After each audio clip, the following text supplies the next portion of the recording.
Yeah. Oh, jeez, that was a bit loud. We're not getting Sansa Stark for a spin-off, apparently. Are we not? No Sansa Stark. No Sophie Turner says, No Sansa Stark spin-off for Jean Grey. Yes. Oh. And the X-Men verse. Well. Jean, let me in. Like, No. you are prepared for Dark Phoenix to just be young Last Stand. Yes. That's exactly what it is and exactly what it will be and nothing else. It's very bad. Mm-hmm. God damn it. God damn it. Is that any better? That was oddly sexual. What? Speaking of oddly sexual, welcome to No Bible Podcast, episode Yes. 47. Whoa. Wow, it's 6 episodes. Still three more episodes to go. 5 episodes away from the big time. 1 year. If you've listened for a year, I just want to get to 50. Well, then stop. Is that when you're quitting? Cancel. The end of the 51, just drop the mic and just leave. Yeah, cancel contracts. Throw it in the bin. Go all elite. That's where I need to go. Yeah, well, we live in the bin. You don't need to throw us in there. What we have is many things this week, as, you know, all the nerdy stuff from around the interweb that we weave together into some form of content, and then you listen to it. Preferably. But you don't have to pay for it, so that's, you know... Yet. Coming But to you, that 2022. That is the benefit of this crap, is that you don't have to pay for it yet. Yet. You finally saw John Wick, so we can deep delve into Parabellum. I saw Rocketman, which was amazing. Rocketman. And I think it's gonna be a long, long time. We got... What have we got? We see the Terminator trailer. Terminator. Tart fate for tree. Did you watch the Game of Thrones documentary? The Last Watch. Aired on Monday. Not yet. No. Was it any interesting, or was it just, oh look, this is what happened? No, it's really good. Yeah. Oh, okay. I thought it was gonna be a cringy thing. No, it's really like it's 2 hours of, you know, people who genuinely have worked hard making their show, and it's like, yeah. Shame the season's a bit rushed, but yeah, they worked really hard. The spectacle's great. The bit where, obviously, the video doing the rounds on the internet is where, at the read through, Jon Snow finds out that Kit Harington finds out that Jon Snow kills Daenerys. Right. Which is probably the reason why he's checked himself into rehab yesterday. But there we go. Yeah, I did read that. Yeah. I flashed up on my phone. Kit Harington checked himself into rehab for alcohol abuse and stress. Well, it's not hard being a bastard. Ain't half hard, mate. Bastard. I find out my Targaryen had to start drinking. That's the thing that probably wound me up the most. What was the point of the whole Targaryen twist? Oh, there was no point, Conor. Yeah, they kind of forgot about it, you know, because that's how it's done. Oh, and the Golden Company soldiers. I honestly, every time someone says the Golden Company, I think just the film The Golden Compass with Daniel Craig from 2007. That was a good game. They've forgotten them films. That was a good game, I agree. That was a good game. That was like early PS3 gen, wasn't it? That was like one of the. I remember having it on PS2, but I'm tempted to rebuy it and just go for the. I played it on PS3. That was great. Also played. When was it? It was Narnia, Prince Caspian. That was a good game. Yeah. Getting all medieval on you. So there is no Game of Thrones to talk about this week. No more. Ever again. No more. Winter has come. Winter is done. GOT, no more. We'll probably, you know, revisit it when inevitably the spin-offs roll around. When is the spin-off? Is it next there's one that's filming in Belfast now, isn't there? Yeah, but that's next year. It's meant to be out end of next year, or is it the year after? I don't know. I just want a bit of time without Game of Thrones in my life. Oh yes, I do. I want to watch some stuff. I want to have freedom. It's just, you know, I'm all for the prequel thing, but, you know, let the dust settle. Speaking of prequel, Ridley Scott, he's making a third Alien film. I saw that. Yes. Delve more into it, young Conor. Ridley Scott 81 will helm third Alien prequel to mark the 40th anniversary. That's what they're doing it. It's going to be called Alien Awakening. Ooh. It's the rumour title. Did you see Covenant? No, I haven't seen any. Well, again, like with Terminator, I've not seen much of the Alien films. Yeah, I've played the games. Covenant wasn't bad, or not bad, not good. Oh right, oh, but not bad. It's because like the trailer evoked so much of the originals that it was like you felt like it was going back to its roots, and then no, it just wasn't. Yeah, no. It was good.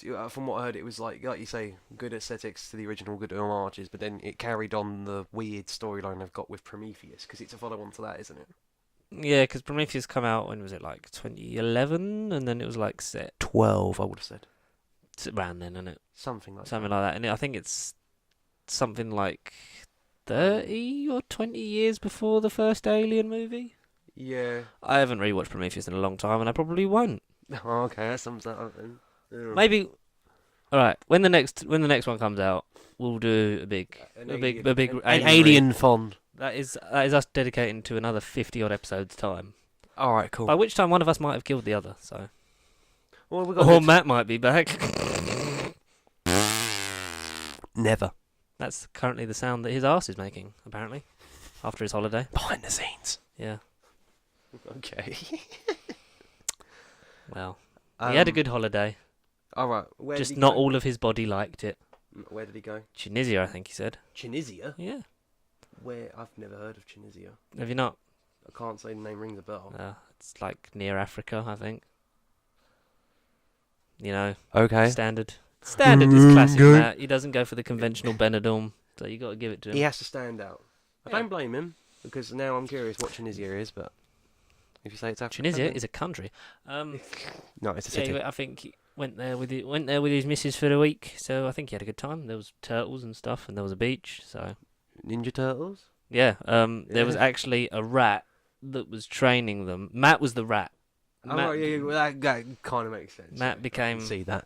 Matt. Ratty Matt. Yeah, Matt. Rat shepherd. Rat shepherd. When he listens back to all this, he's just going to just get sad. And just kill us. Yeah. That's the Halloween And special. get us. The Halloween special where he just guts us alive. That was literally what I was just thinking. I'm so glad you went there. Great minds think alike, people. Yes. So, also going on the old Disney route of films that are coming out, you sent me this week about the future of a certain Merc with a mouth. Yeah. He's back, but not just in his presumed third film. Or it's either going to be in Spider-Man 3, Home Alone, or Home Burnt Down, or Home whatever. Homeless, Home No More. Homeless, Home No More. Deadpool in some shape or capacity will Spider-Man be in Spider-Man 3. Homies. Yes.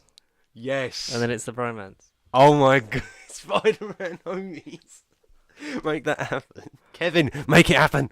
Because apparently they've been looking into ways to bring in old Wade Wilson, Deadpool, and it's been debated either a new standalone movie, a Disney Plus limited series, or putting him in the third Spider-Man. I don't see the series happening. Purely because of the rated R thing and Disney. No, I think that'd be more of an excuse to have him because you try him out with a rated R series, and if that catches on, then you still, which it will. Because I think a lot of people have said if you're going to censor him down, there is no point putting Deadpool in, because that's not. Yeah, that's not him. No. Ain't nobody here for a 7-year-old Deadpool. I know, it's hard to just go straight in with Deadpool 3, but because it'd be a bit confusing. But I think it will just be him going, "Wait, when I part of a separate company, or exactly, wait, who are all these people? Where have you lot been?" He'll just have to sort of joke around. That's why I would have loved him to be a tagline for Avengers Endgame. That would have been just a post-credit scene of him just going, "Hey guys, now that shit's over, I'm here." Yeah, just he walks in wearing a pair of Mickey Mouse ears. Yes, exactly. Just what did I miss? And then everyone just looks at him and goes, what the fuck? And it ends like we did at Homecoming. It ends with what the, and it ends. Someone said do Deadpool make a adaptation of Deadpool versus the Marvel Universe. Yeah. Rated R. And have loads of the guys able to cameo as themselves as well as the characters. I've actually read that series. That would be a very, very good idea. That would be so interesting. That would be very good. And it can take place in Deadpool's head. Exactly. Yeah. It could be. It's not even genuinely real. It's just him thinking now I'm part of Disney. What could I do? And then have that as a framing device. Yeah. Oh well. Because Deadpool loves a good old framing device, as we learnt in Once Upon a Deadpool. Is that on the home media release Deadpool 2? Or is that... That's its own separate release. Oh, it's actually got a separate release. Yes. I assume it's out now because it came out when. Well, it's Christmas. It was only for that one day at Christmas, wasn't it? Yeah, we could see because it. they put all proceeds went to the And charity charity. Fuck Cancer, which Good cause. and they renamed it for that Fudge Cancer because it was all about like PG-13 in it and not having the swearing. So it was that was pretty cool. And I think all the home media release money goes towards it as well. Okay. Well, I'll So definitely look at it. that's good. We love charitable causes, but I would love to see it because Ryan Reynolds is going to be, I think, at this point, the only X-Man that's going to stay. Oh yeah, pretty much. Yeah, no doubt. As much as I'd love McAvoy to stay, I just want to know who Wolverine will be. I don't want. If I he'll want. be anyone. Do you know what? I listened to the newest episode of Big Damn Cast plug, where they were talking about how they'd love to see a X-Men movie without Wolverine in it. I was just literally just thinking that it'd be interesting for them not to do him and then possibly save him for another. Save him for a point. future thing, and then like do the adaptation where him and Hulk have to fight a Wendigo. Yes. Because that's how they first meet when they're first introduced, don't they? Yes. So I'd love to. I think it's Incredible Hulk 174, 84? Something like that, yeah. That's a pretty good pull. You're getting good at this nerdy knowledge. What do you mean? I've always had the nerdy knowledge. It's just the It's numbers. like, in Limitless, when he just starts figures. taking the pill and like his brain like opens up and he just sees. It's like doing this podcast I wanna check has that. established your brain, and it's just you're pulling things you didn't even know you knew. Well, exactly. That's pretty cool. I will actually Google Yeah, I that think you just need a for bit myself. of a break from and that's the one saving grace I think that I'm gonna get from Dark Phoenix is that we're gonna have no Wolverine, and they're making, Yeah. and that was the main problem I think with Last Stand is adapting the Dark Phoenix story for that. It was Wolverine they killed off Scott, who is a major player in that story, and the love interest of All Jean of the Grey. X-Men in general, yeah. But, Yeah, and he's a leader, and it seems like they're making him out more of a leader because there is no Wolverine character in the way. Probably There's no love interest. probably there, cameo at some. Imagine if Deadpool cameoed in Dark Phoenix. That'd be so cool. He'd be the Wolverine figure. He'd be like, Gene, I've seen you in so many movies. I saw you as an older woman at one point. I saw this story about 10 years ago. But this is the part where I loved you. weren't you for Mickey Jason? Like, Yeah, exactly. Yeah, wait. That would And be you funny. didn't you used to be James Marsden? Yeah, exactly. Yeah. McAvoy or Stewart? Timelines are so confusing. That Oh would be man, Deadpool and Deadpool 2 are great. We need an X-Force movie in our lives. They need to not PG-13 him.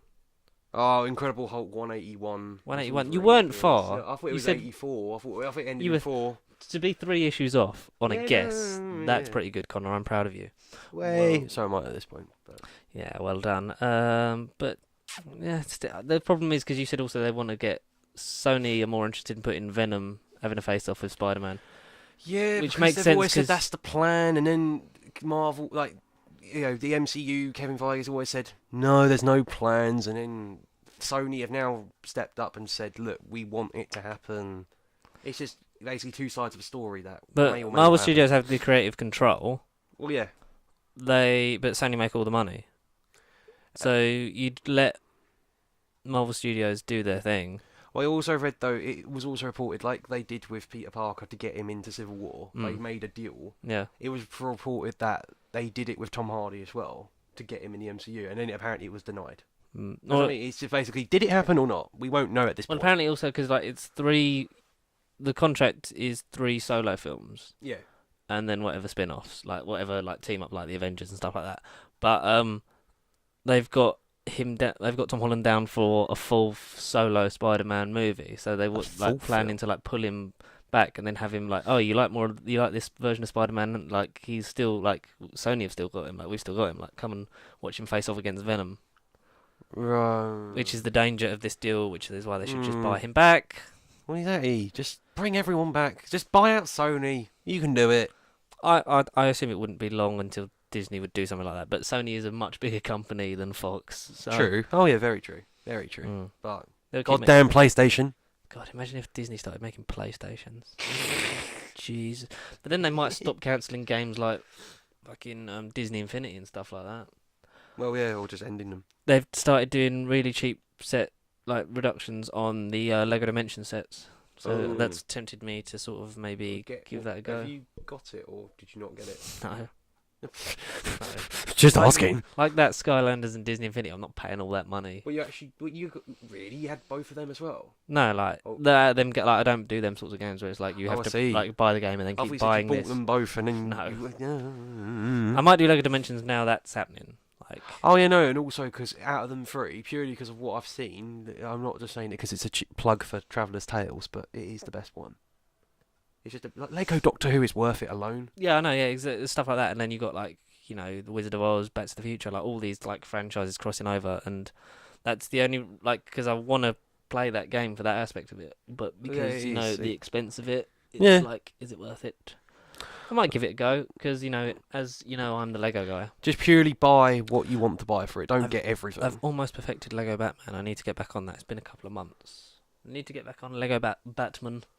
Finish that, and then I need to do Batman 2, 3. I think I've already perfected the Batman, apart from Batman 3. I think I nearly did them. So Batman 1, 2, 3. DC. Do you have DC supervillains?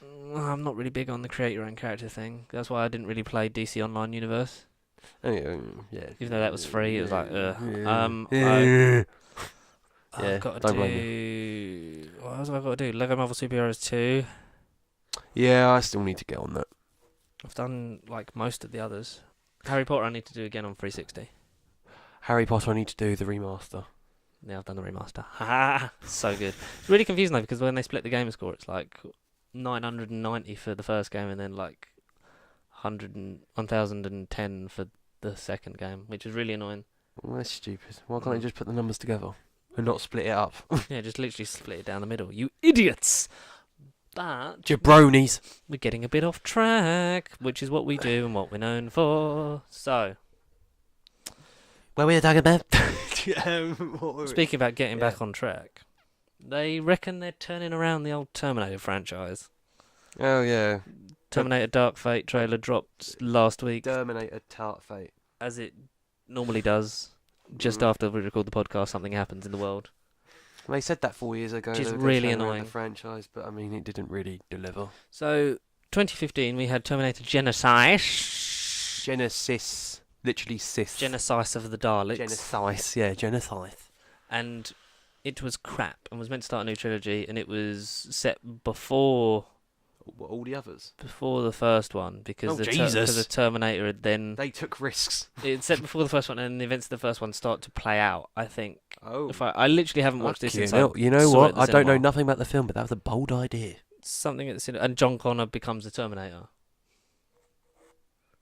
What?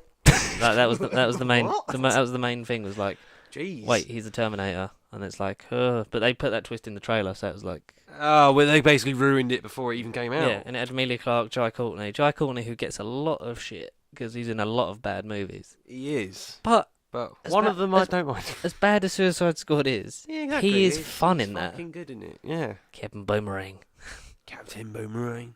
When he's like going through the fight and he's just like drinking, it's quite funny, Jai Courtney.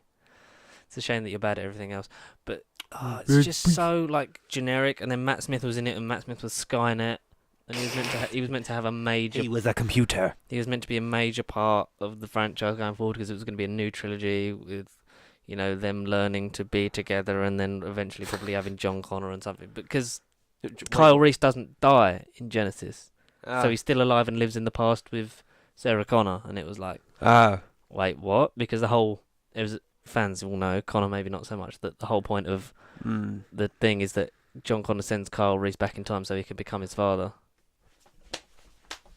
What? Wait, what Terminator did that happen in? The first one.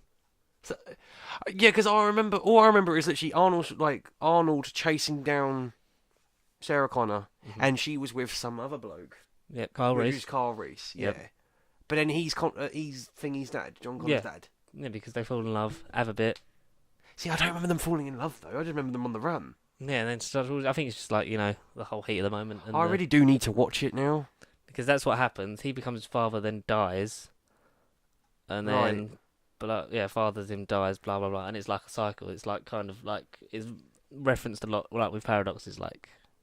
Oh, well, I really do need to. Like when I was watching Misfits again the other day, great show. And so it's like, so it's like when, John Connor sends Kyle Reese back in time so he can become his father. And they're like, Jesus no idea what you're talking about. Christ. But yeah. What? Yeah, that's one of them. That's the I've main been sticking. mind blown. That's the main sticking. I've blown your mind for a film from I knew 1984. it was to do, I knew it was to do with time travel and crap, but I didn't know it was to do with incest. Give me your dads claws, and your boots, and your hat. Doctor Who paradoxes to do with dads and. But if he died, then how can he be born and all that malarkey? I mean, what? No, Kyle Reese. It's a robot that kill people. That's all I know. Kyle Reese was like a young adult Mm. sent back in time, fathers him, dies in the past, but then he still has not been born yet. So then when he gets born in the future, then grows up, he's part of John Connor's resistance, then John Connor has to send him back in time because he knows the name of his father. What? What? It's basically like... Yeah, don't repeat it, please. It's basically like the Bootstrap Paradox. Okay, I'm checking this shit out as soon as I get home. Yes. I need- And then Terminator 2, fantastic. Which is when Arnie is good. It's the first time Arnie is good, and then he's good again in Terminator 3. Yeah, But Terminator 3 gets a bad rap, but I quite like it. It had a TV show as well. It's Sarah Connor Chronicles. I dabbled Yeah. into a bit of that. Not that I understood. Had what's an going on. animated show as well, I think. Loads of that stuff did. Like Ghostbusters had that as well. And then you've got Terminator Salvation, which was meant to start a new trilogy, and then Christian Bale shouted at a lighting rig guy, and He shouted at a guy. have you never seen that rant from 2009? Where it's like where a guy walks into his shot and then he's shouting at him like, No. "Fucking amateurs, man! No. For fuck's sake, what are you doing?" Like proper shouting at this poor bloke, and it's like that's what gave Christian Bale a bit of a nutty rap. Oh, But- right. And then obviously Jenna shit, and now we've got Dark Fate, which is all about feminism. Right. Feminism in the future. This is, I think, the day after Judgment Day, because they always talk about Judgment Day as the thing that's coming. Like when Judgment Day happens, that's when Skynet basically takes over, and then like all of humanity is destroyed, and that's what starts Basically the end of Civil the War. world. Yeah, the end of the world. Yeah. I can get that. But yeah, so this is what happens after Judgment Day, because James Cameron's back in control of the rights, and so he's producing on it. It's been directed by Tim Miller. It's the 6th film, and I don't care. Well, yeah, but I didn't care until I got explained what the whole point of it was. I would say, watch 1 and 2. Yeah, well, Enjoy, yeah, enjoy 'cause them they're for the the good ones. masterpieces they are. They're the good ones. Yeah. Have a good laugh at how ridiculous but how much fun 3 is. Yeah. There's some really good ideas in Salvation, but it's quite boring. Okay. And then Jenna shit is just like, this isn't even like comprehensible. No, okay. All right. Like if you've seen the trailer for Genesis, you've seen the movie. It's one of them. Oh, okay. I hate when that happens. Good God. The only saving grace is that Matt Smith's in it. Yay. That's all I can think of. Time And Arnie plays old Arnie quite well because he is old Arnie. So there's 2 versions of Arnie. Get out, Arnie. So there's the one that travels back from the first film Arnie. Because that's and what I then- thought I saw in the trailer. Yeah. So he travels back really far, like to before, and then there's the one that comes because so he From the warns. So present. basically, he warns her about the first film that hasn't happened for her yet when she's Amelia Clarke. Oh, I see. then, like- Oh, good God. Because that was one of the bits in the trailer as well that they ruined, like the showdown. But the showdown like ends straight away because they just shoot it. He goes, Yeah. "I've been waiting for you," and then like they just snipe her through the heart of the Terminator 1 Terminator, and then he dies, and then it's just old Arnie for the rest of the film. It's like, okay. Oh. God damn it. That could have been so much more from the sounds. It could have, but it literally ended in 5 minutes, and it's like that was the main draw. It's like, oh, it's old Arnie versus new Arnie. Is that going to be like the climb? No, it's literally done in the first 20 minutes. God But damn the it. trailer looks more akin because this is the 6th film, but it's basically the 3rd because they're ignoring Rise of the Machines, Salvation, and Genesis. They're ignoring them. Yeah. Because Sarah Connor's back, she's not dead like she's in the other ones, and Yeah. she's, That's what I thought I there's a read. woman that's a human Terminator because that wasn't in Salvation, and then there's like Skynet, which isn't in all of the Terminator movies, and there's there's Arnold Schwarzenegger who isn't in all of the Terminator movies. No, doing he- exactly the same role in Genesis. No. No, his name was Harold in the other movies. Comes out November. I mean, we'll check that out and talk to ourselves.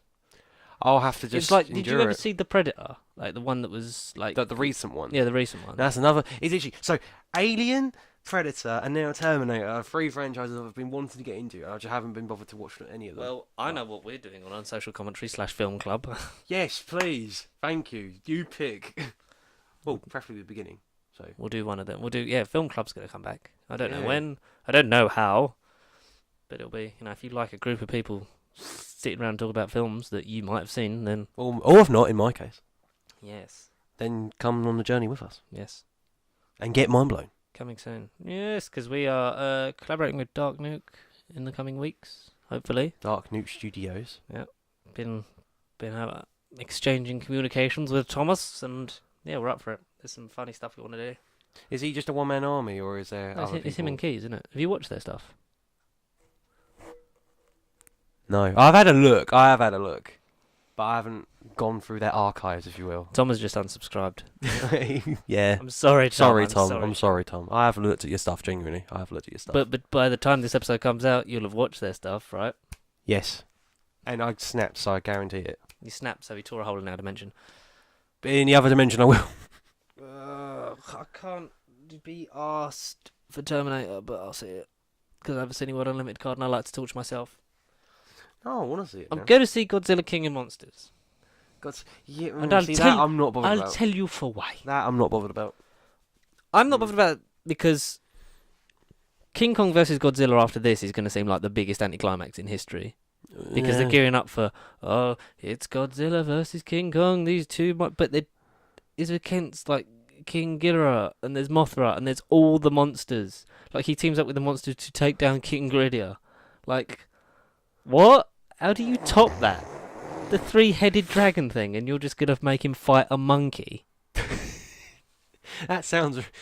If you put that in the wrong context, it does sound And quite... this is like the third film. Like racist. This is like the second Godzilla film Yeah, it is. in this new series, and the third one overall in this film series after Kong Skull Island and Godzilla.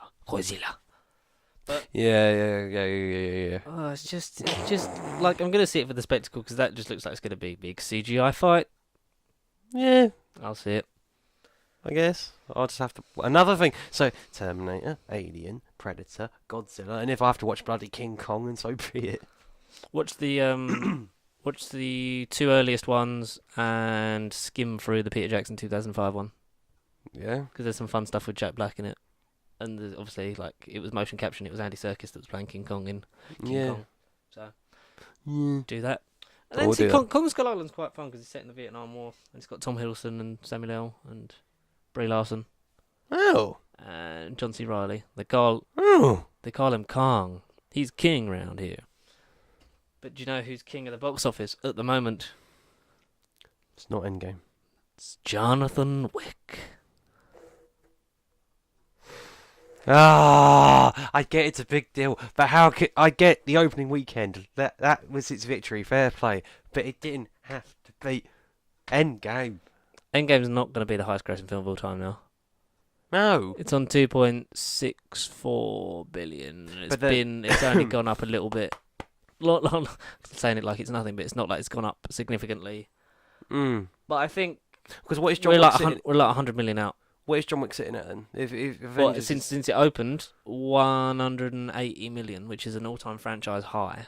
Oh yeah, had to be. There's only been 3 films. Ignoring Avengers has had like 22 other films before it, but Well, because it's like or Marvel in general. when that's like was the only big film out, and then you get something like John Wick come out, people are gonna be like something new. I love John Wick Parabellum. It was freaking cool. It was very clever. It's for me, it's my favourite in the Oh, trilogy. Look, it's not even a question. It is the best one. It's actually got a story. Like the only problem with the other 2 films for me with the conversations, because it was just the way they were presented and the scripts and stuff. It didn't seem like there was no context behind nothing. It was literally just like Keanu Reeves isn't a man of many words, but it's just, hey John, how you doing? And he's just, fine, yeah, yeah. That was literally all the conversations from what I can recall in the first 2 films. Whereas this one, yeah, at the beginning as well. Like we'll get into it in a minute, but I mean, even when you meet a certain female character and then she's like, I brought you into this fold. Your name is... I can't think of the name. but the Russian name that she called him, Oh, and basically sort of established that she's the one that brought him into like the criminal underworld. yeah, I've forgotten his name. Yeah, like blah, blah, blah, blah. Just call him Baba Yaga. Gianni. Gianni Jonovich, and it ends in Jonovich. That's it. Gianni. Jason Jonovich. The plot from John Wick Chapter 3 Parabellum 2019 Motion Picture. Animation picture. Yeah, starring the ageless wonder that is Keanu Reeves. Alan Rickman 2.0 with facial hair. It's a bit of an odd way to describe Keanu Reeves. Well, every time I look at him, it's just ignoring you just think his Snape. face. I do there. I think of Snape. I do genuinely think Snape. We're with a beard. A very shaped beard. What would you like me to say to you? Mr. Potter. Wick. Mr. New celebrity. People might think you're up to something. Need to work on that, Alan Rickman. That is terrible. Mr. So Potter. John Wick 3 picks up right after the end of 2. Yay. Good. You caught up before you saw it, right? Oh, yeah, no, yeah, don't worry. I saw them. No, yes. Yeah, I understood everything. End of 2, he kills a member of the High Table, Yeah. and which is bad no-no for the Assassin League thing. Oh, no. So, bounty is put on his head. Basically. But Ian McShane's character, who is Winston, Churchill. no relation, but he is British. Yeah, that's something. And Ian McShane's like in his 70s. I Looks know. good, man. I know. Whatever freaking moisturiser, anti-aging cream he's using, And there's more than makes up for his appearance in Hellboy. Oh yeah, I've already forgot about that travesty. We brought it up. That officially, I think it's out of the box office and it lost money. It lost money. I think it was it was 20 million off making its budget back. So that's For good. Should have just done the Guillermo del Toro one. Like, we hate to say it, but like, you want to see good Hellboy, watch the original 2 Hellboy movies by Guillermo del Toro. Again, amazing. I might as well literally get a pen and paper and write down stuff I need to watch, or we can use it for stuff we'll commentate over. To educate me. So the $40 million bounty is placed on his head, that's how the contracts work. Put a contract with someone, you kill them, you get the money. Simples. But it's higher when you're, like a rogue agent. But Winston gives John an hour head start before he calls it in. Yes, he does, because he's a decent bloke.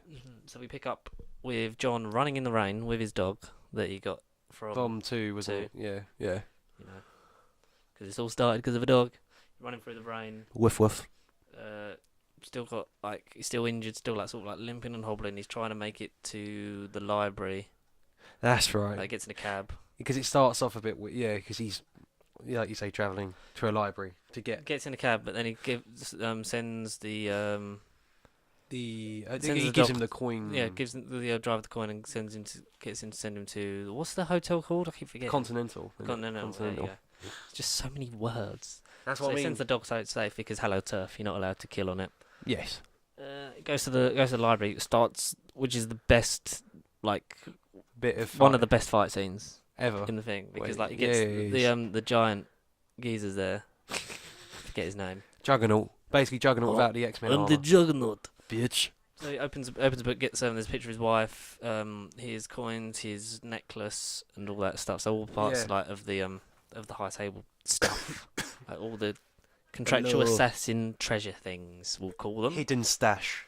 And he takes them, and then basically Andre the Giant walks out. It's no one's going to know the difference between a few minutes, because I think he's got half an hour left at that point. Because he didn't want to get stuck in traffic, so because he keeps cutting to people in this office, going, "Oh, it's really Mr. Wick, John Wick, excommunicado." That's it, excommunicado.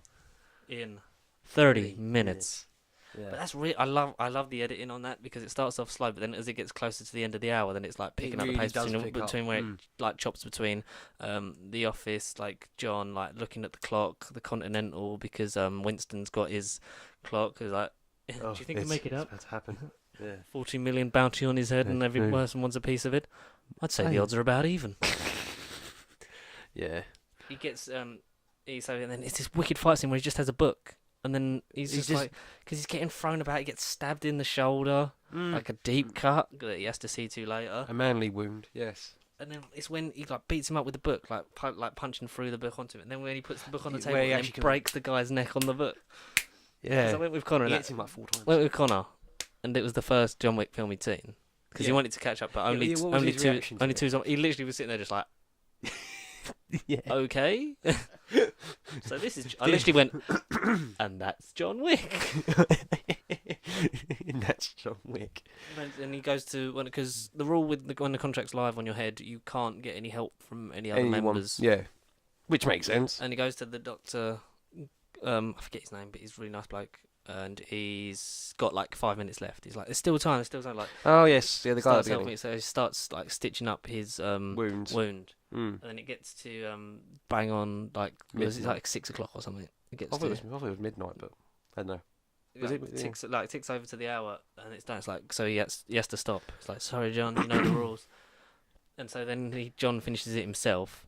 And Yes. the doctor doesn't help him, but he like tells him where the medicine is, like up a bit, like that one's like they'll never believe that I stopped. So he gets John to shoot him in the stomach and in the shoulder. Yeah, which was cool. So that it Clever. stages it more as like, you know, Like a fight for Ding his it, life. Yeah, Like, that he beat sort me of did. up. He did his job. He didn't help him after 6 o'clock or and whatever. he got shot, yeah. Yeah, makes sense.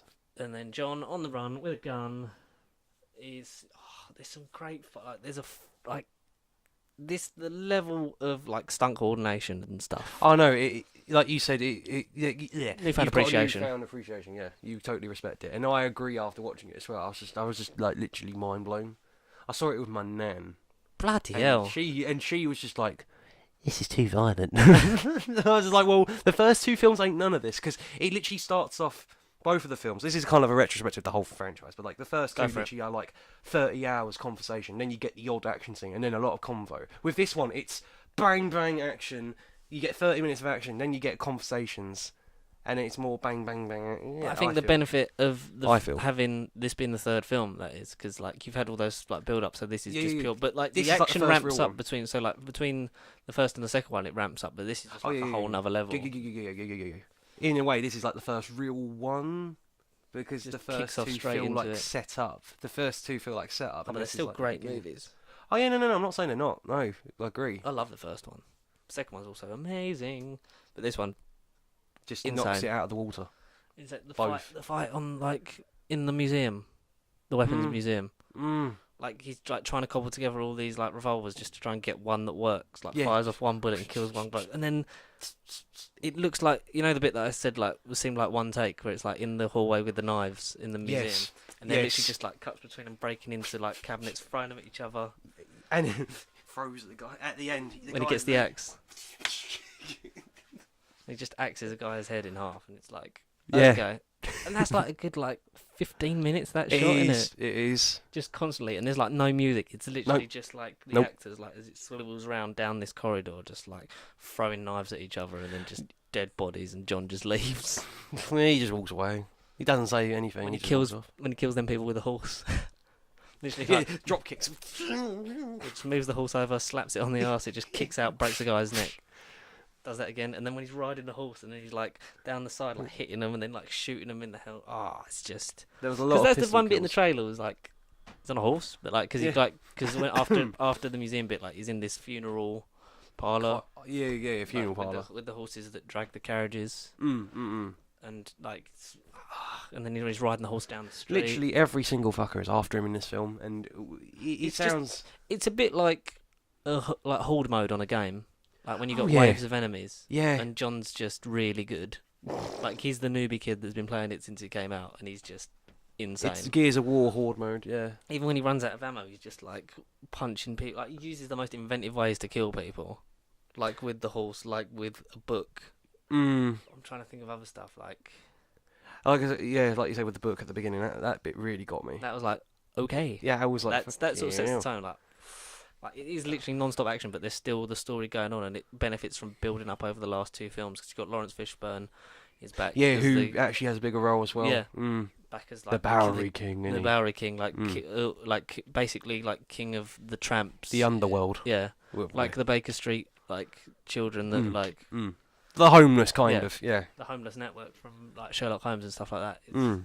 And you get sort of a villain like you don't really need an antagonist in this movie because everyone kind of is. Yeah, the antagonist is the fact that everyone's just trying to kill John Wick. Yeah, everyone is. I love how like as soon as like the bounty goes live, like he gets it up by 100, like by another million, like after the museum thing. They go now at 15 million. No, I just don't care. I'd have loved to have seen the total by the end. Oh, yeah, that'd been funny. 200 million. 450,000. Do you reckon it does that? Like, if he kills like more members of the organisation, do you reckon it just goes up more? That'd been funny. Maybe in a deleted scene. He killed a lot of people. But yeah, in this film especially. Yeah, so you get the barracking. Basically, the adjudicator is like the antagonist sort of thing. So she's a woman that's. Yeah, I liked her though. Very good, really very good. Who played her? You that. Google that, and I'll quickly go over it. So she's so basically she is almost like someone that's coming in to review the organisation and especially the Continental because of Winston giving him that hour head start. Asia Kate Dillon. Oh. Who I don't know. I don't know, but she was very good. You were very good, lady. So she's basically like a culprit, really, isn't she? So is. she's sent from the high table to assess the organisation, particularly the people that are been allies of John Wick, and especially the Continental, because obviously it's like, why did you give... he killed a member of the high table on your turf. Why did you give him like an hour head start?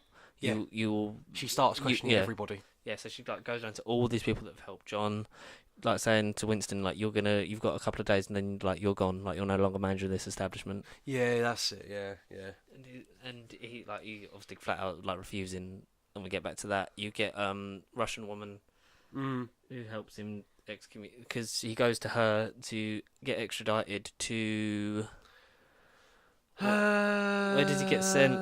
What we mean halfway through the film, where he goes and visits Morocco. Morocco, yeah. Yeah, Casablanca. Yeah, it's like he needs to go to Casablanca. Like he has to get the emblem branded on his back, and then he gets sent away. And they find out. He gets tortured in this film as well.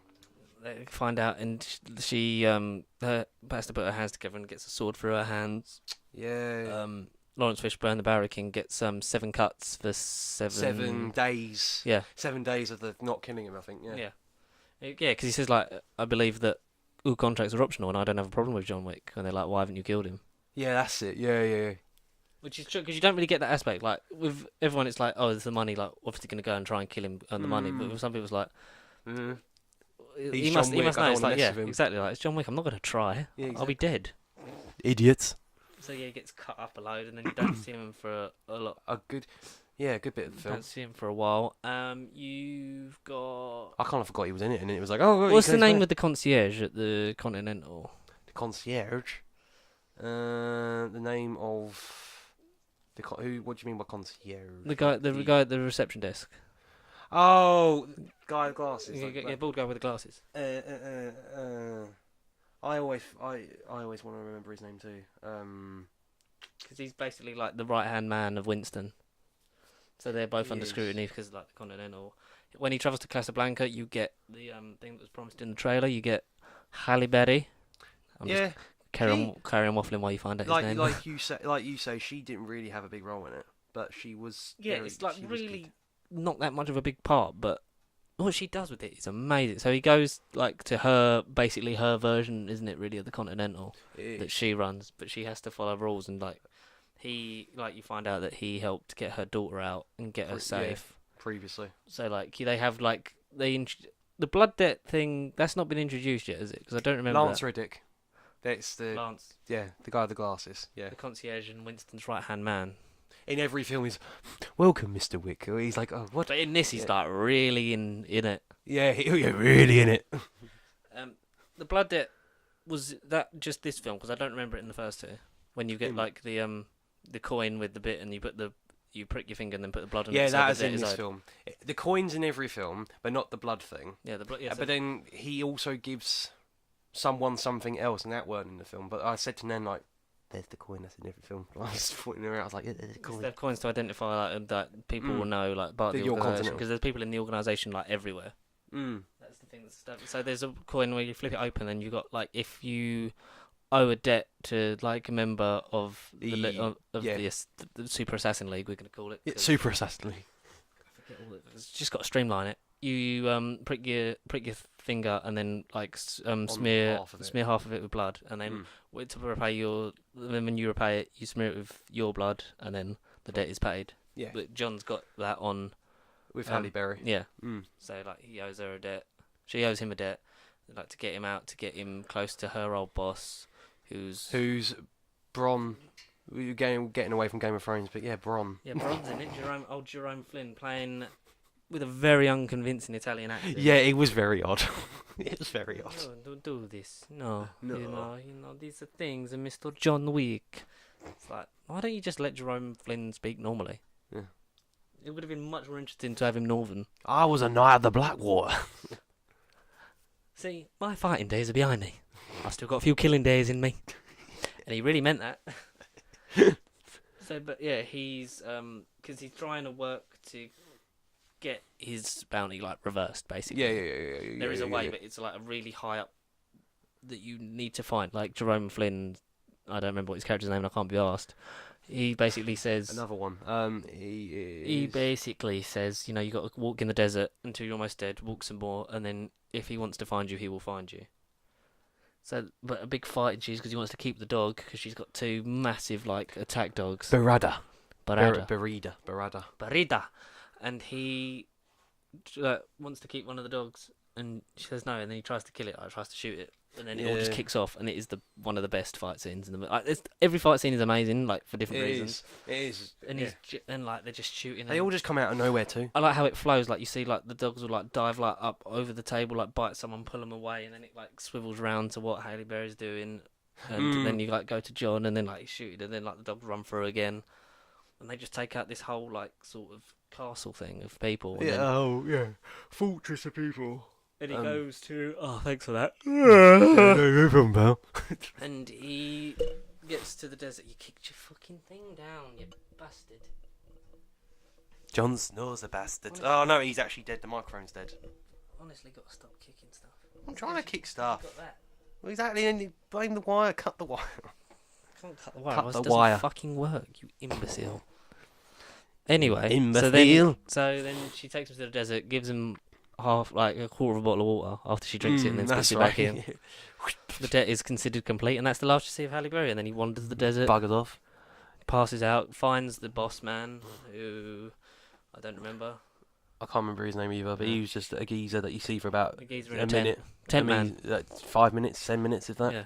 So if he wants a way back in, he has to kill Winston, doesn't he? He does, yeah. It's like if you want, like, once this is done, then your contract is like none and closed. void. You're continental and you're fine. You're back instated. Yeah, you're fine. It's like, and then because mainly so he can remember his wife. Yeah, but then Because he he doesn't want to be dead, so he can remember his wife, but he doesn't want to live because then he'll have to work for the high table and do all of basically not have a life, Yeah, and basically just go around killing for the rest of his life. which ain't good. But he has to make a sacrifice to prove that he is Loyal. Yeah, so he cuts off his ring finger. Very Assassin's Creed vibes. And then gives him his wedding ring. Yeah. Which is why didn't he just take it off? Muppet. But he's like sort of like blood sacrifice to prove, and then it's sort of almost a handicap, but it doesn't really slow him down. Well, I mean, out of all the fingers, I mean, the wedding finger is useless. Yeah, I mean, apart from just extra holding it, because you need like forefinger and thumb. Forefinger and thumbs are the main things in a hand. Yeah. And then like the other. This thing gets in the way. Yeah, you need like these three. You need like them these three. three. Yeah. Yeah. And then he's got the little one, so he's fine. So and he travels back. He has to decide whether he's going to kill Winston. There's a big showdown in the Continental, but he has to get there, doesn't he? Because the yeah, you don't just fast travel. The adjudicators gathering uploads of the organisations that are around the city, asking them to pledge their service to kill John Wick. And like one of them is this Asian guy who's like he really runs like a little fish shop. He runs a sushi sushi bar, and he's a really big fan of John Wick. Yeah. This is John Wick. I'm impressed. Pleasure meeting you, John. Yeah, there's like a big chase like on these motorbikes, and like getting in, and they crash, and then like he's just about to kill him, and then like John puts his hand on the steps of the Continental, which is like basically like when you played tag when you were at primary school, like he's home, can't touch him. And then they're inside. He's just sitting there. He's just like, like I say, I'm a big fan. Like meaning you, it's not been a disappointment. Yeah, exactly. Meeting you's not been a disappointment. And he like goes to speak to Winston, and it's like, you're gonna kill me. And, like they thought he was, and then the adjudicator's there saying, are you gonna Are you gonna leave like your job as a manager? And he's like, I don't think. I love it. Just Ian McShane just not giving a fuck. Just goes, I don't think I am. Yeah, I don't think Are I you am. gonna shoot? And you're gonna shoot him in the head? No. No. No. Well, and then she decommissions the Continental, so it's no longer part of the. It's no not longer part like of the holy high ground table. as part of Yeah. the assassin thing. Yeah, she's not part Which of the high means that table, then so- you can kill on it, and then sends out the word to like all of the assassins, and then Like, come and get him, he's right here. basically the whole final act is just like a Him. free for all like zombie survival video game, like just waves. Call of Duty That was zombies. just the first wave. I hope you can, because they go to the bunker. Yeah, but where I it's, believe all your things are reinstated. Basically a huge armory. Yeah, and where Winston just sits, 'cause he Yeah, locks the Ian door, sits in McShane there just with a sits dog, and Lance and John just go out there, kill, because there's new spec on the ones that come, like the armor, so they give him like armor piercing bullets, Yes, but they don't work, so it like takes a few shots, then they come back for more, and then they've got a shotgun. It literally just like them He's coming. like, why didn't you do that the first time?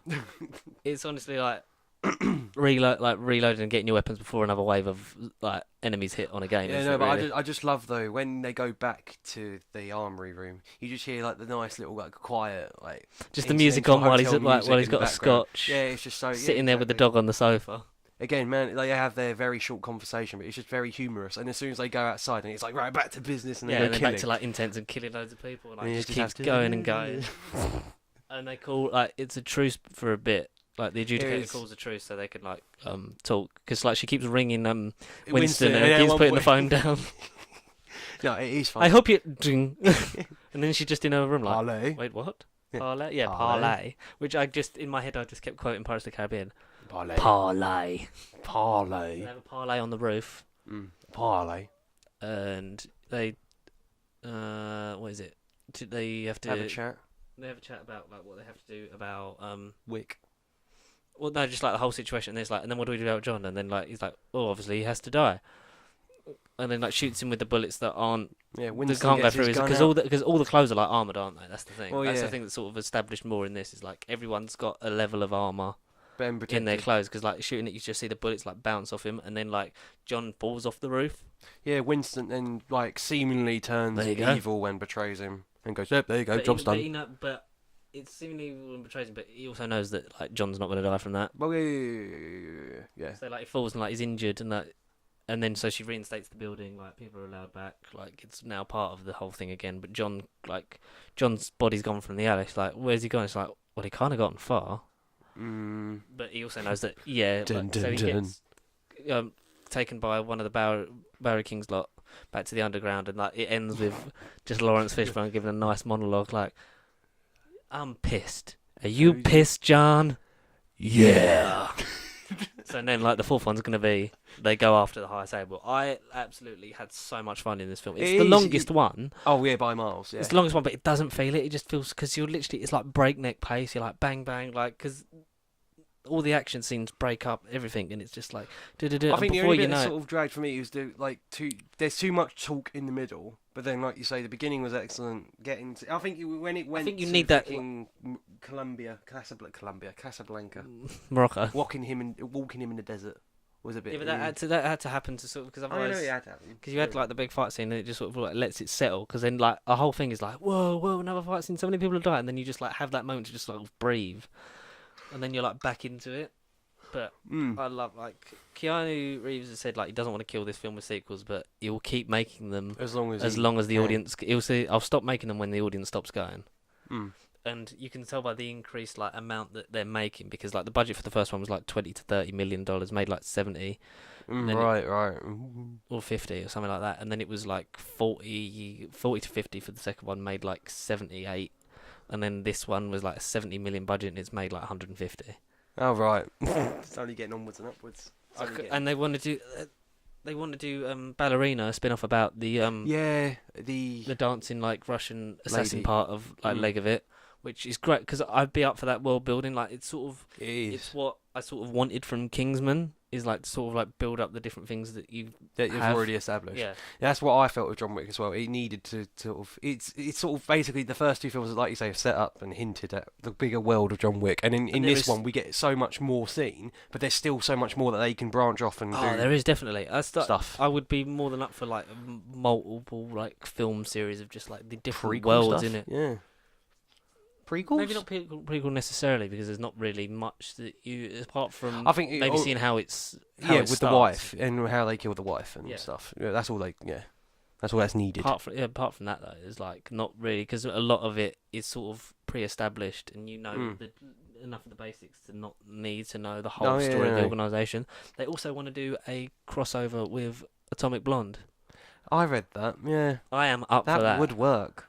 That I need to see Atomic Blonde now, but that would work. Have you not seen Atomic Blonde? Sorry. Oh my god, that is amazing. I'm sorry, people. I'm sorry. It is literally female John Wick. I know it is. I know. She's a fit blonde lady too. Charlize Theron, and we got Charlize Theron. and you got James McAvoy in it, and John Goodman's in it, and it's so funny, and so it's literally just like it's as if John Wick was a woman and like just had a sense of humour about like. Okay. Still just like, yeah. Yeah, well. Instead of just, yeah. But it's Keanu Reeves, man. Keanu Reeves can do what he wants. He is God. I mean, he's making Bill and Ted 3, and I'm up for that. He is. Bill and Ted, face the music. But yeah, John Wick 3, Chapter 3, Parabellum. What are you doing? Go and see it. What are you doing? Already.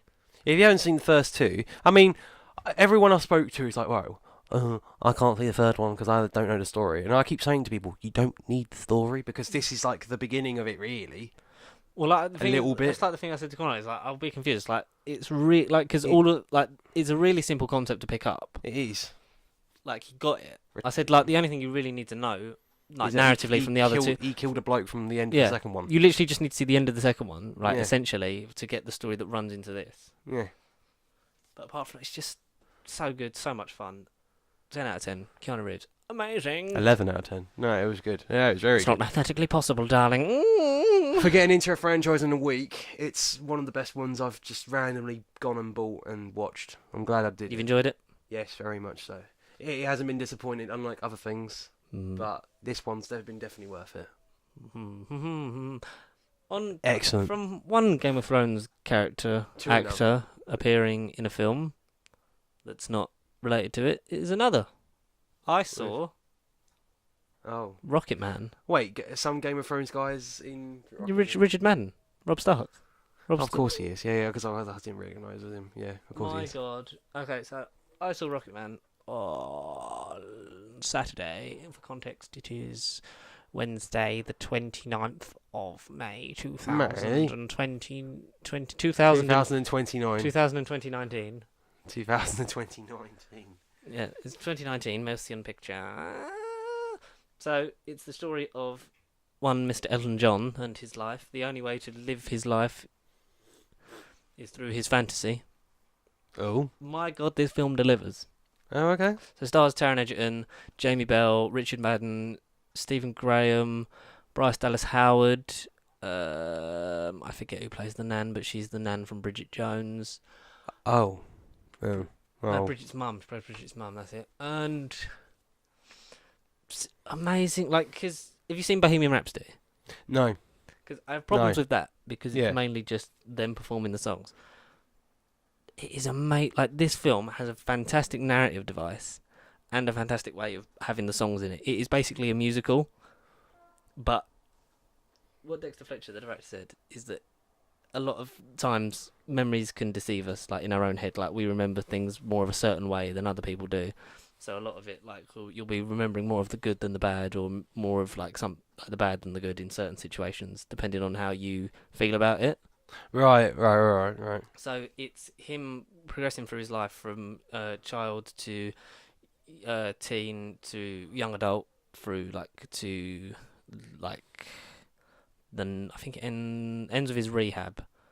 Right. So it's fantastic. So all the songs, you don't see him writing the songs that because as a child he didn't write the songs, but he sings them at basically pivotal points where he thinks he might have sung them in his in his. It's like if he wanted to make his looking at it, it's really hard to explain. But like, if Taron Egerton's version, it's like he's talking about it, and as he's remembering it, he's making it into a film. So he's putting the songs in the bits When where they'd be the most effective. Yeah. See, okay, yeah, I like that then. It starts off with him walking through the door like he's in like full like orange sort of like devil thing costume from one of his concerts, and then the framing device is him at Alcoholics Anonymous, like his addicts meeting. Like, well, my dealer was out of town. I had no better ideas. So he talks about how he like is addicted to drugs, been addicted to alcohol, been addicted to sex, been Gone through all the hiding that he's gay. It's like therapy. Yeah, because of course that's obviously a thing. Yeah, because he came out as bisexual in 1975, and then he was living openly gay from the 80s onwards, I think. Right, If any Elton John historians want to get in contact, or if Elton John wants to get in contact. Well, if anyone has any questions about Elton John, George will be your guy. And like it starts off with him like sort of like he's at the thing, he sees he's like him as a child. Like, where did it all start? Oh, like I had a great childhood, but you see like the struggles because he struggles with his dad. Like was in the army, didn't love him, like didn't hug him, was never sort of never showed affection. Walked out on his family, and then had like more kids that he was then close to, which then like breaks him as like an adult. That's thing. Yeah, yeah, that's relatable for me. Yeah, my dad loved me. Like we used to spend like loads of time with me, like loving me, but he's like lying to himself and like to make himself feel better while he's in like the meeting, and then it goes back to him being a child, and like the songs in it, they're so well done. Literally, it is like a fantasy musical, is the way Taron Egerton described it in an interview, and it is perfect to describe it. A fantasy musical. And it starts off with a rendition of "Bitch Is Back." Then you've got "I Want Love." The thing is, I don't really know any Elton John songs. I didn't really, but I've been. I would go watch the film, and I've been listening to the album because it's just so fun. So it's like yes. And like you see him progressing, like learning to play the piano to sort of like cope with, because his mum like goes out and like puts herself about a bit, and he sort of the only person who's really there for him is his nan. Yeah, good old nans. And then so he goes to the Royal Academy to like where he starts after he starts learning the piano. Like my teacher thinks I'm really good, I should go there. And his nan takes him, and he gets in, like starts getting better, and then the transition from the second version of Elton into Taron Egerton is he's playing at the local pub, like on the piano, like, and what's their face's boy Reggie's gonna play us a couple of songs, and he starts playing, and then it goes into Saturday Night. Saturday. Oh, okay, Saturday. yeah, I do know that one. It goes into that one, and that transitions from that, like, because then he like gets up from the piano, like, and starts singing like musical style, walks through like the whole scene, like there's people being thrown through windows, like, and then he walks through a fence, and then comes out the other side as Taron Egerton, and then goes all the way through, and back, and then he's back in the pub like playing, and then it's the end of the song. Oh right, sort of thing. And then he meets Bernie Taupin, played by Jamie Bell, because he gets into like he goes to a record label to try and obviously get signed. Because he like plays piano really well. His band are backing musicians for this Motown group, and he's like talks like you see the montage of him going around, like he talks to him like about like how you get to do this, like write some songs, like you got to, in order to become the person, you got to kill the person you were born to be in order to become the person you want to be. Yeah, that's the quote from the trailer. Yeah. Oh, you get to be a song man, and he meets, but like because he's got an ear for the music, like you know that, like the notes. But he's I struggle with the lyrics. Like he starts, and like one of the nice touches when he's playing one of the songs that he's written to the executive, but it's actually the assistant, because he's like got him in there for a meeting. Like he starts playing like "Candle in the Wind." Just like starts playing that on the piano, like the first few bars of that, and then it's like, yeah, I struggle with the lyrics. And then that's when Bernie comes in, who's long-time collaborator, writes the lyrics. He writes the lyrics. Okay. Elton puts the music to it. And the melody, and like making like coalesces, like you do the lyrics, I'll worry about the rest. Oh, okay. I didn't know that's how it went, but and they like write a few songs together, but they don't live together. And he starts playing loads.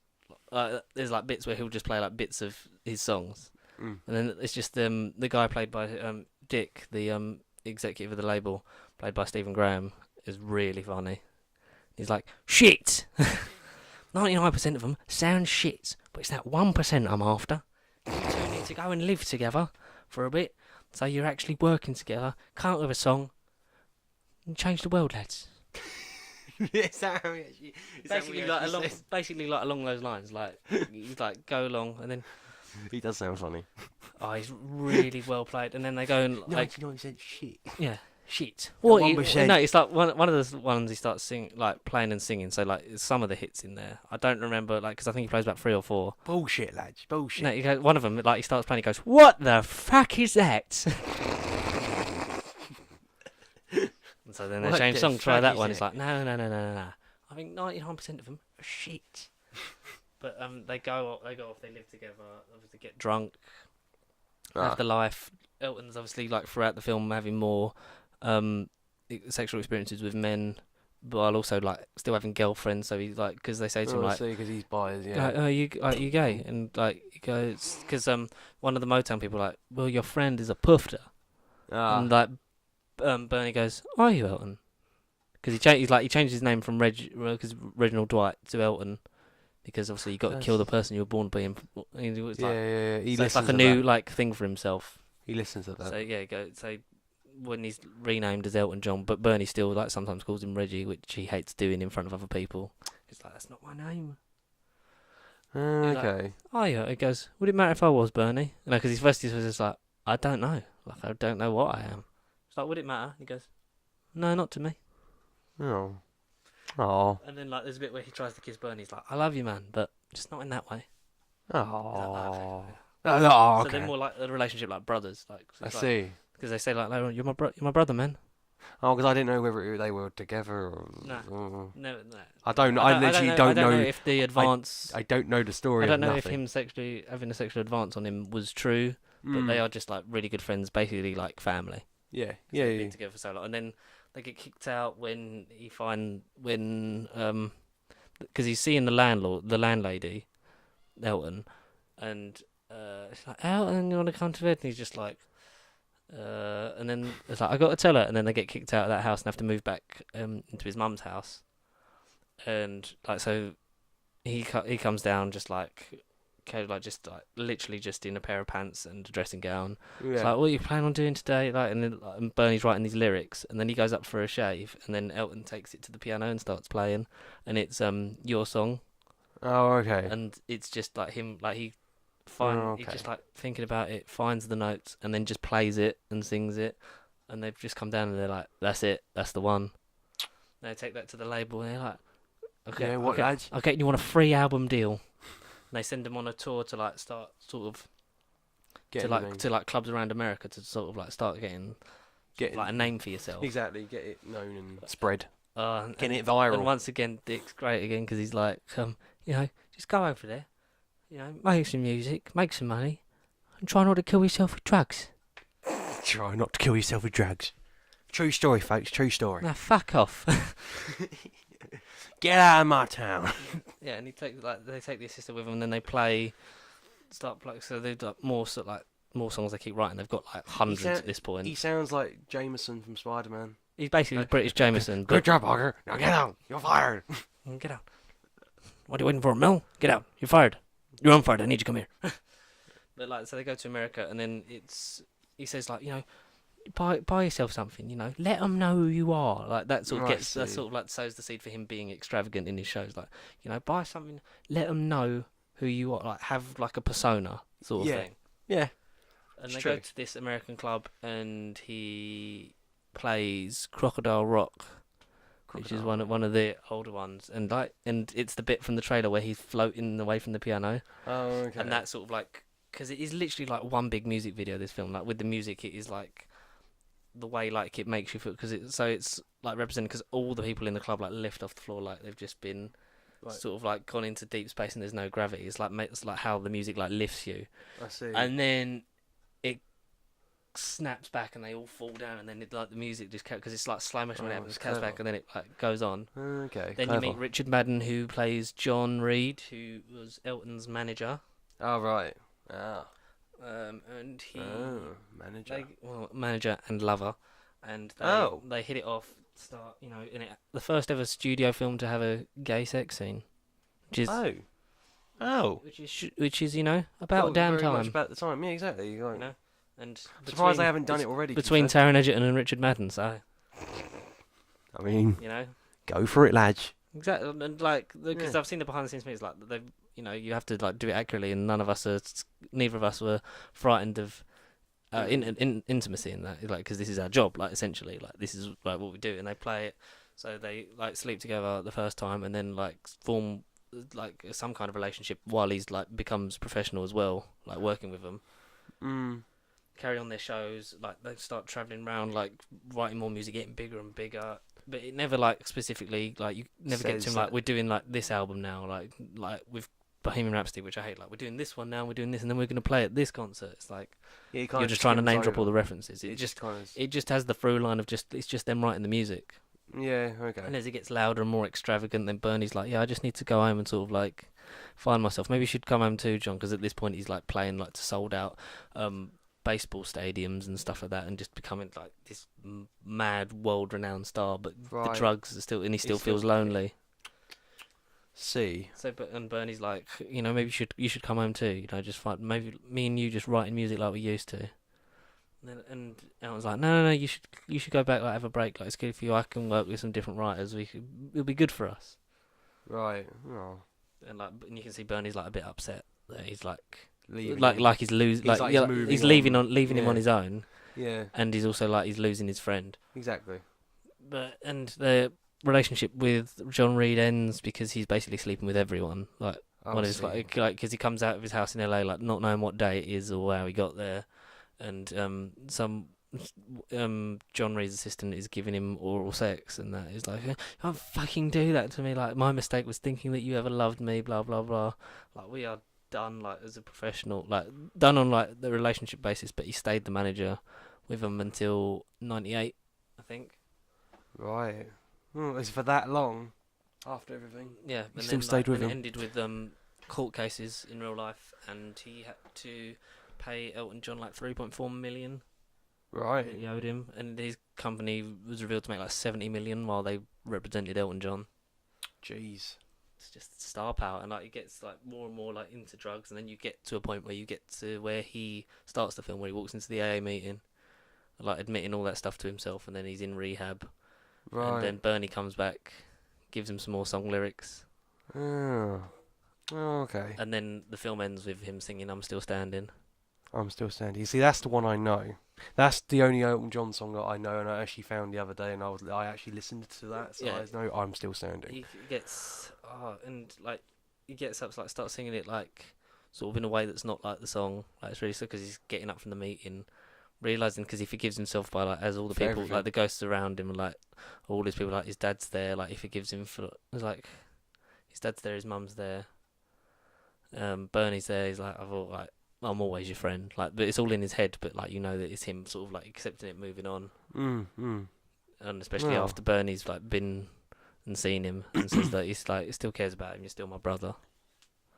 And then sings "I'm Still Standing." Then they put Taron Egerton into the original music video footage for "I'm Still Standing."